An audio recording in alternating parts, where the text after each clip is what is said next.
Pessoal, eu fiz o vídeo agora de 15 minutos, terminei ele, o limite era 15 minutos. Vou fazer mais um pouquinho agora, 1 minuto só, falando sobre quem está fazendo o golpe, tá?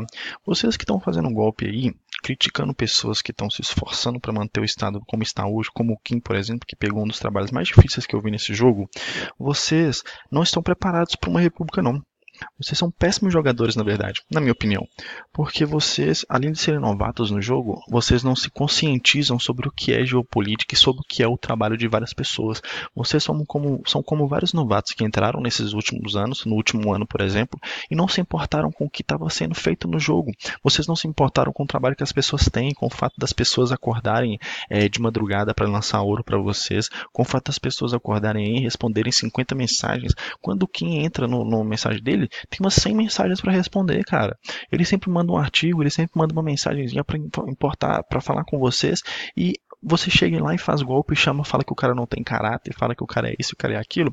Vocês aí, Guaraci, Anjo Negro, alguma coisa negro aí, cara, vocês são péssimos jogadores, tá? Esse aviso aqui eu vou deixar como observação para o meu primeiro vídeo. Vocês que estão aí, que não se importam com o que as pessoas já fizeram pelo Brasil, pela comunidade brasileira, vocês são péssimos jogadores.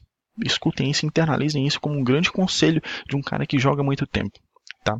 Vocês são péssimos jogadores. E se vocês não entenderem o efeito que a forma como vocês agem com as pessoas, olha artigos, tem artigos que vocês fazem aqui, que são os xingamentos, golpes, ataques. Vocês não fazem a mínima noção de como é o jogo, entendeu? Aprendam primeiro. Vou usar o jargão básico aí, ó. Vai upar, cara. Vai upar. Para de fazer artigo. Artigo não dá XP, artigo não dá conhecimento, não, cara. Façam artigos se forem para perguntar alguma coisa, se forem para chegar a conclusões junto com outras pessoas. Informem, aprendam, leiam artigos de pessoas que estão há muito tempo. Os veteranos que vocês chamaram de merda, eles passaram pelas mesmas coisas que vocês. E eles chegaram onde estão hoje quando eles passaram a entender que o jogo funciona mais ligado a conhecimento e não com essa coisa toda que vocês trazem da casa de vocês, da vida de vocês. Então internalizem essa crítica minha aqui, entendam como um conselho, tá?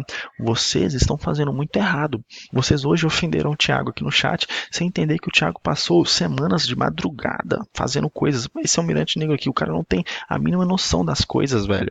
Vocês não entendem que essas pessoas assim se dedicaram muito mais que vocês para estar onde elas estão hoje. Elas não chegaram, ninguém chegou ali e colocou elas lá não, entendeu? Vocês que estão se aliando a Ney, tem pessoas que chamam a gente não só de macaco, como de sem cérebro, pessoas totalmente racistas, xenofóbicas, pessoas que não têm nem direito de jogar esse jogo. Vocês se aliam com pessoas que sempre prejudicaram os brasileiros. Então, lembrem-se da história do Brasil antes de quererem fazer parte do Brasil, tá bom? Não se esqueçam desse meu conselho. Aguardem ele aí, guardem no bolso, guardem na anotação e lembre-se sempre quando vocês forem jogar, tá bom? Um abraço a vocês e espero que melhorem. Tá? Porque o que vocês estão fazendo hoje está bem pequeno. E aliás, as pessoas aí que estão falando sobre a República, quando falam que a maioria quer, lembre-se que são uma maioria de novatos, tá? A maioria de novatos, ela pode ser um grande número aí de karma, grande número de alguma coisa, mas no geral, os outros jogadores, eles são os que mais importam, tá? São os jogadores, apesar dos veteranos também concordarem com a República, todos eles concordam, a maioria deles concordam, só que eles não saem aí por aí xingando como vocês estão fazendo. Então aprendam isso, é uma questão de educação, uma coisa que vocês talvez estão aprendendo em casa, mas que aqui as pessoas não vão lidar muito bem, tá? Elas não vão aceitar que a falta de educação de vocês como uma coisa básica de jogo, tá bom? Guardem esse conselho do Sintra, tá ok?